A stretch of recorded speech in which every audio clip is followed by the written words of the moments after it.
कोई नहीं पढ़ा ना, सिर्फ चुटैयाधारी पढ़ते हैं और जो डिसाइड करते हैं किसे पढ़ाना है उनको पढ़ाते हैं साथियों। बताओ गलत बोल रहा हूं क्या? यही सच्चाई है।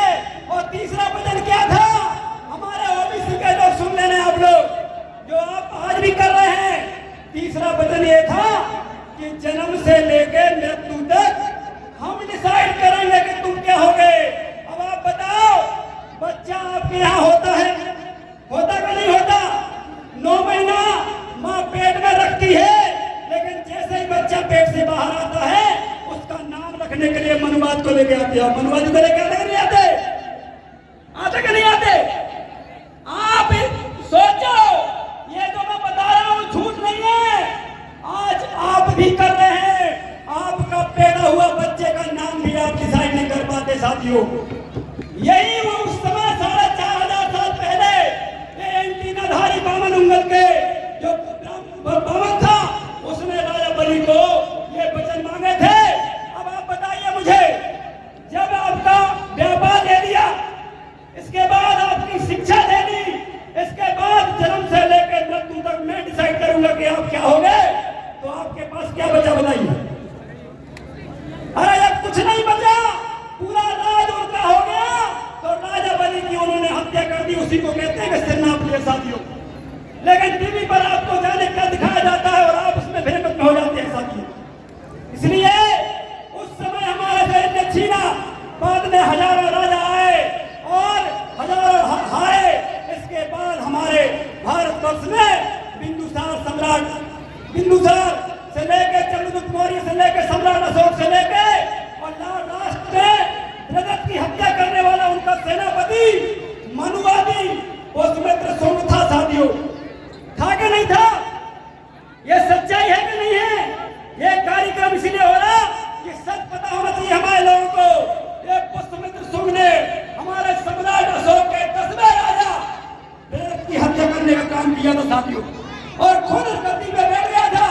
और उसने क्या फरमान जारी किया था कि जो भी, क्योंकि सम्राट अशोक के समय पूरा भारतवर्ष, जो सम्राट अशोक जानते हैं, अखंड भारत जानते कि नहीं जानते? ये वही अखंड भारत था।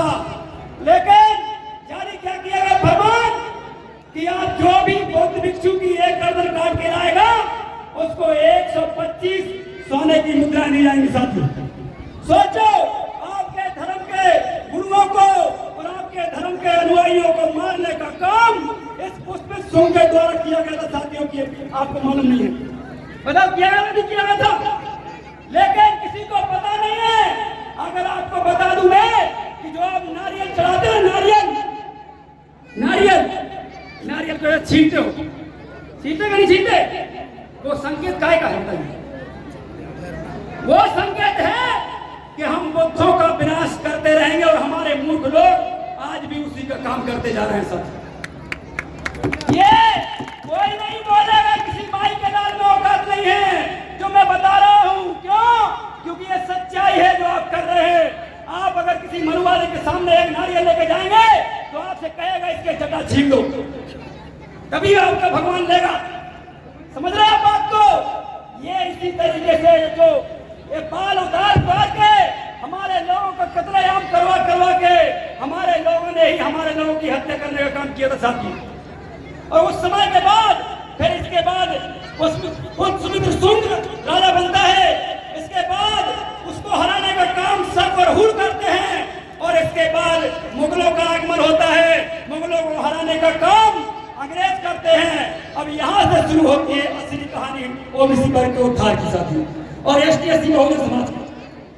आपको पता होना चाहिए, जब अंग्रेजों ने इस देश के अंदर सत्ता अपनी बिठा ली, देखिए हम कोई अंग्रेजों के हितैषी नहीं है, हम विदेशियों के तो बिल्कुल भी हितैषी नहीं है।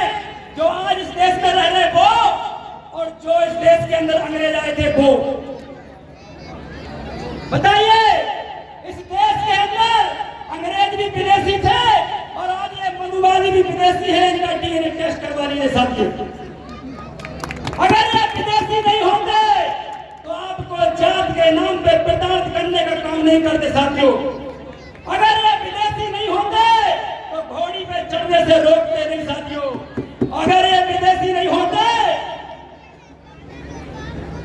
सती प्रथा का काम नहीं करते, ये दासी प्रथा लागू नहीं करते, ये जो पैसे रखने का अधिकार जो हमसे छीन के रखा था इसको लागू नहीं करते। ये सुनने की क्षमता हमारे लोगों में होना चाहिए। बताइए मुझे, डोली प्रथा किसने बनाई और उसका क्या मतलब था? अरे डोली प्रथा, ये हमारे ओबीसी भाई जो लोग हैं वो सुन लो आप, पहले थाने जैसे बने हुए थे। डोली प्रथा का मतलब था कि अगर लोधी की, यादव की, रजक की, विश्वकर्मा की, कुर्मी की, कुशवाहा की 3743 जातियां जो ओबीसी वर्ग की है, जब उनकी शादी होती थी तो स्त्री सुजन के नाम पर 3 दिन तक डोली प्रथा के नाम पर उनके घर ले जाना पड़ता था। और मैं कह रहा हूं, पता कर लीजिए, ये बैठे हैं, कुछ दिन पहले यही हुआ था कि शादी किसी और के साथ हुई और 3 दिन तक किसी और के साथ रहना पड़ा। ये मनुवादियों ने अप्लाई किया था इस देश के अंदर, लेकिन बाबा साहब भीमराव अम्बेडकर ज्योतिबा फुले के संघर्ष के कारण इसको खत्म करना पड़ा साथियों। ये कौन करते थे? ये ओबीसी के साथ होता था और मनुवादी लोग करते थे, जो एंटीधारी हैं, जिनका डीएनए हमसे नहीं मिलता है, वो लोग करते थे साथियों। ये कड़वी सच्चाई है जो आपको मालूम नहीं है साथियों। और इसके बाद हमारे महात्मा ज्योतिबा फुले साहब ने संघर्ष किया, उनको पढ़ने लिखने नहीं दिया। माता सावित्रीबाई फुले ने संघर्ष किया, उनको भी पढ़ाने नहीं दिया गया। ज्योतिबा फुले साहब ने अपनी पत्नी को, खुद की पत्नी को पढ़ाया। और आज भारतवर्ष की जितनी भी नारी शक्ति है, अगर किसी के संघर्ष के कारण आप पढ़े लिखे हो तो एक ही देवी है दुनिया की। इन मनुवादियों की एक भी देवी, ये झूठ बताते हैं। असली अगर आपकी देवी है, आपका भगवान है, तो वो सिर्फ सावित्रीबाई फुले, इसके अलावा कोई नहीं साथी। महात्मा फुले की पत्नी माता सावित्रीबाई फुले, यही वो शेरनी थी, यही वो देवी थी, जिस कारण आज आप शिक्षा प्राप्त करते हो, चाहे वो सवर्ण की बेटी हो, चाहे वो किसी की बेटी हो। लेकिन अगर शिक्षा मिल रही है तो उस ज्योतिबा फुले की पत्नी, जिसने संघर्ष किया, जिसका 9 साल में विवाह हो गया था और जिसके पति मैंने 13 साल के साथ, आप लोगों को सुनने की जरूरत है। बताइए, सुना है कि नहीं सुना है? मैं बोलूं कि नहीं बोलूं आगे? क्योंकि पता होना चाहिए आप लोग सुनने वाले हैं कि नहीं। साथियों, ये उल्लेख किया। इसके बाद हमारे जो भीमराव अम्बेडकर जी है, उनके साथ भी यही हुआ। उनका महू में जन्म हुआ था और जब वो स्कूल में दाखिला कराने जाते हैं अपने बेटे का, सतपाल जी जो है, जो महासमाज से आते थे, वो जब गए स्कूल कि हमारे बेटे का दाखिला होना है, तो उन्होंने बोला ठीक है आप करिए। दाखिले का जो फॉर्म दिया, जब उसमें महार डाला तो उस मनुवादी ने आपके डॉक्टर भीमराव अम्बेडकर के एडमिशन फॉर्म को ऐसे चीर दिया साथियों, ऐसे फाड़ दिया था, दो कर दिया था कि हम अछूत को नहीं पढ़ाएंगे साथियों। ये मनुवादी जो कहते हैं हिंदू हिंदू करते रहते हैं डेली का डेली, अगर हिंदू आप मानते थे तो उस समय बाबा साहब भीमराव अम्बेडकर का फॉर्म क्यों फाड़ा था, ये बताइए साथियों। हमको समझना होगा, इस देश के अंदर हिंदू मुस्लिम सिर्फ इसलिए हो रहा है कि जाति जनगणना ना हो। मध्य प्रदेश के अंदर जो 14% आरक्षण से लागू हुए, 27% आरक्षण लागू ना हो, 13% होल्ड है। आपको मालूम है जो ओबीसी वर्ग के लोग हैं, 18,000 विद्यार्थी जो परीक्षा को पास कर चुके हैं और उनका चयन हो गए, लेकिन उनको नियुक्ति नहीं मिल रही। क्यों? क्योंकि नागपुर की प्रयोगशाला से बनाया गया मोहन यादव मुख्यमंत्री आपकी भोपाल में बैठा हुआ है सब। अगर वो असली यादव होता तो लालू प्रसाद यादव जैसा होना चाहिए। होना चाहिए नहीं होना चाहिए? बताइए भैया, बुरा मत मानना आप लोग यादव भाई। मैं तो लालू प्रसाद यादव को भी मानता हूँ और मुलायम साहब को भी मानता हूँ और लल्लन यादव साहब को भी मानता हूँ साथियों। लेकिन मैं ऐसे नागपुर की प्रयोगशाला के जो मुख्यमंत्री हैं, ऐसे को यादव नहीं मानता। क्यों? क्योंकि मेरा 13% होल्ड यही मनुवादी मोहन यादव के द्वारा करके रखा गया साथियों। बताइए, 27% आरक्षण लागू होना चाहिए कि नहीं होना चाहिए? बताओ, आप लोग किसी की आवाज नहीं आ रही। होना चाहिए कि नहीं होना चाहिए?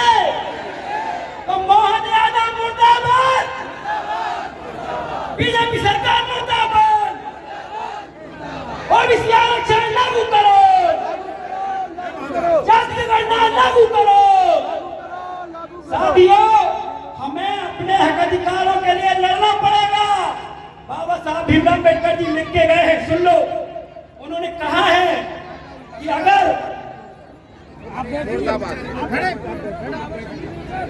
ठीक है ना, या कोई भी हो, मैं छतरपुर में कितनी बार आ चुका हूँ और किसी के माइक के लाल में औकात नहीं है कि वो एक फोन करके हमको धमका दे।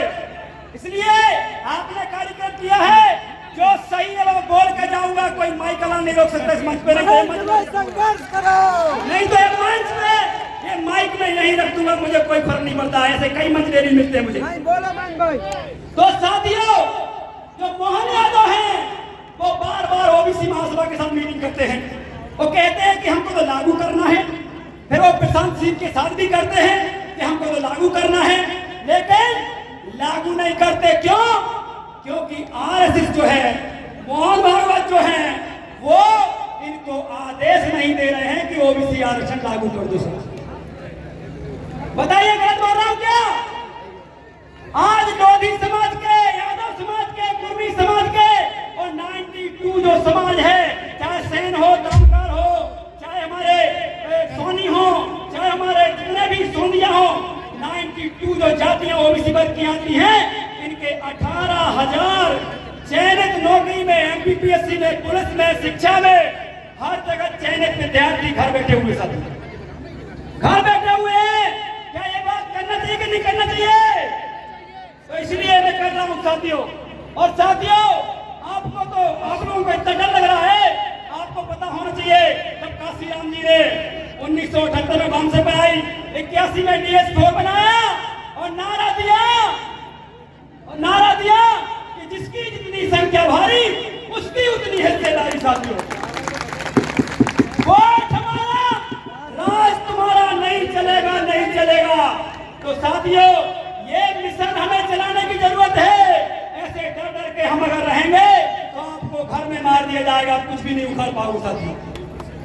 और इसलिए मैं आपसे कहता हूं, बाबा साहब भीमराव अम्बेडकर ने कहा था कि अगर आपके साथ गलत हो रहा है और उस गलत के खिलाफ आप खड़े हैं, लड़ रहे हैं और आप मारे जाते हैं, तो कोई बात नहीं, आपकी आने वाली औलादें उस लड़ाई को जीत लेंगी। लेकिन गलत हो रहा है और आप सह रहे हैं और आप मारे अगर जाते हैं, तो आपकी आने वाली पीढ़ी गुलाम होकर रहेगी। साथियों, ये मैं नहीं कह रहा, ये बाबा साहब भीमराव अम्बेडकर जी ने कहा है, मैं नहीं कह रहा हूं। तो हमको गलत के खिलाफ लड़ना है कि नहीं लड़ना? अगर इस प्रदेश का मुख्यमंत्री ओबीसी आरक्षण लागू नहीं कर रहा है, जाति जनगणना नहीं कर रहा है और दलित पिछड़े आदिवासियों के साथ अत्याचार कर रहा है, तो हमको लड़ना है कि नहीं लड़ना? बताइए। तो साथियों, लड़ना है तो मेरी बात को थोड़ा और सुनना पड़ेगा।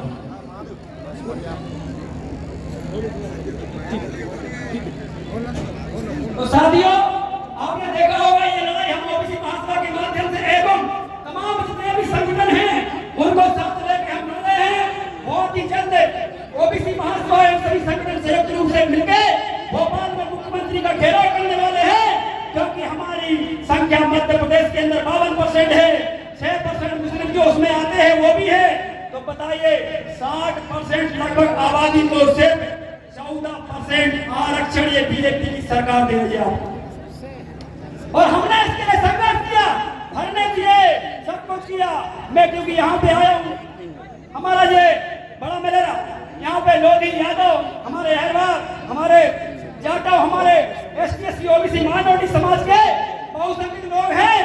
लेकिन मैं कहना चाहता हूँ कि यहाँ पे जो लोधी समाज के हैं, यादव समाज के हैं, आपको शुरुआत करने हैं छुआछूत हटाने के लिए।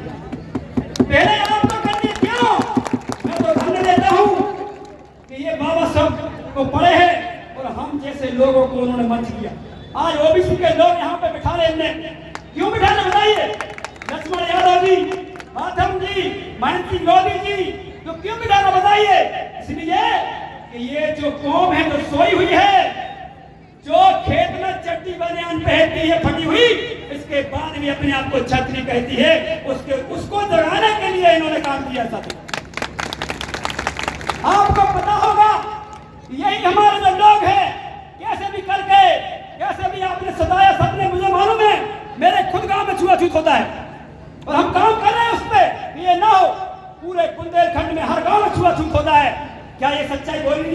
बताइए, सच्चाई है कि नहीं है? आज बताइए, मैंने खुद देखा है रजक विश्वकर्मा नाई से, लोधी यादव से, यादव कुर्मी से, अरे ये सारे एक दूसरे से कहीं ना कहीं जातिवाद करते हैं और फिर आप करते हो SC और ST से। और इसका सबसे बड़ा मुखिया कौन है? वही कामान जो आपको एंटीना के माध्यम से सब जगह घुमा रहा है। आप लोगों को डर लग रहा होगा, आपको जब नहीं लगता डर जब आपके घर में उसका भाई कट्टा लेकर घुस जाता है, जब नहीं लगता। और हम लोगों को आना पड़ता है। अरे हम यही जो ठपरी करता है ना, इसको हम कई बार यहाँ पर बोलने आए हैं इसके खिलाफ। क्यों? क्योंकि ये एक बहुरूपिया है। जो 28 लोग हमारे अभी आतंकवादियों के द्वारा मारे गए हैं, ये पहले बताता कि नहीं बताता? बताइए, गलत बोल रहा हूं क्या? जब इसको ज्ञान है, जब ये अंतर्यामी है, तो इसको बताना चाहिए था कि वहां पर वो हिंदू कह के मारेंगे। ये इसको बताना चाहिए था कि नहीं बताना? और ये अमित शाह को बताना चाहिए, बताना चाहिए। ये मोदी को भी बताना चाहिए था, नहीं बताना चाहिए? बताइए, लेकिन नहीं बताया ना। इसका मतलब ये जीरो है, जीरो। ये तुमको गुमराह कर रहा है, या फिर अगर ये जानता है तो इसके ऊपर FIR करना चाहिए। क्यों नहीं तेरे बताया था? ये जितने भी मठाधीश है और इनको मालूम है कि ये आतंकी हमला होने वाला है, और उनको ये मालूम है कि हिंदू कह के मारेंगे। इनको मालूम था कि एक मुस्लिम भी मारा जाएगा, इनको मालूम था कि बंगाल की एक मुस्लिम फैमिली भी मारी जाएगी। तो फिर इस चुनैयाधारी ने क्यों नहीं बताया? बताइए, क्यों नहीं बताया? बताइए। इसलिए ये तुमको गुमराह कर रहा है। मैं तो कहता हूं, एक मिनट, मैं तो कहना चाहता हूं आपसे, अगर इतनी ही ताकत है तो जो जिसकी टांग कटी हुई है उसको एक फूंक मार के उसकी टांग जोड़ के बताए, मैं उसके सामने नंबर से हो जाऊंगा। सब ये मूर्ख बनाने का काम कर रहे हो, कुछ नहीं। हम तो जब तक जिंदा है ऐसे ही कहाएंगे, हमको कोई नहीं रोक सकता। मैं बता रहा हूं, कोई भी नहीं रोक सकता। क्यों? क्योंकि हमने बाबा साहब भीमराव अम्बेडकर को पढ़ा है, हमने ज्योतिबा फुले साहब को पढ़ा है, हमने कबीर पेरियार को पढ़ा है, हमने बिरसा मुंडा को पढ़ा है कि जब तक आप गोली खाने के लिए तैयार नहीं होंगे, जब तक क्रांति नहीं होने वाली। साथियों, बताओ क्या बोल रहा हूं? क्या संघर्ष करो। देखिए, ये संविधान ऐसे नहीं बचेगा सिर्फ भाषणबाजी से। बाबा साहब भीमराव अम्बेडकर ने कहा है कि आपको हक अधिकार ऐसे नहीं मिलेगा, कभी कभी आपको ठोकना भी पड़ेगा, तो उसकी भी तैयारी करके रखो। साथ मैंने किताब में पढ़ा है और लिखा है, भले ही दूसरे प्रकार से लिखा है, मैंने ठोकना बोला और दूसरे तरीके से बोला। हमको पढ़ना है और इनसे लड़ना है, और हमसे जीतेंगे, विश्वास है हमें। क्योंकि वो लोग ही जो दिन रात जय श्री राम जैसा करता था, आज वो जय भीम की भी करता है। साथियों, आज वो जय भीम का भी कर रहा है कि नहीं कर रहा? मैं भी जय भीम करता हूँ। मेरे कई क्रांतिकारी सब यहाँ बैठे हैं, हमारे OBC महासभा की पूरी टीम आई है, सब जय भीम बोल रहे हैं। 2013-14 के पहले कोई नहीं बोलता था। हमने काम किया, हमने कैसे भी करके लड़े, और इसके बाद हमने हो गया। तो साथियों, इतना ही बोलूंगा, कभी फिर आऊंगा तो फिर बोलूंगा, लेकिन डट के बोलूंगा, डर के कभी नहीं बोलूंगा। ठीक है ना? जय भीम।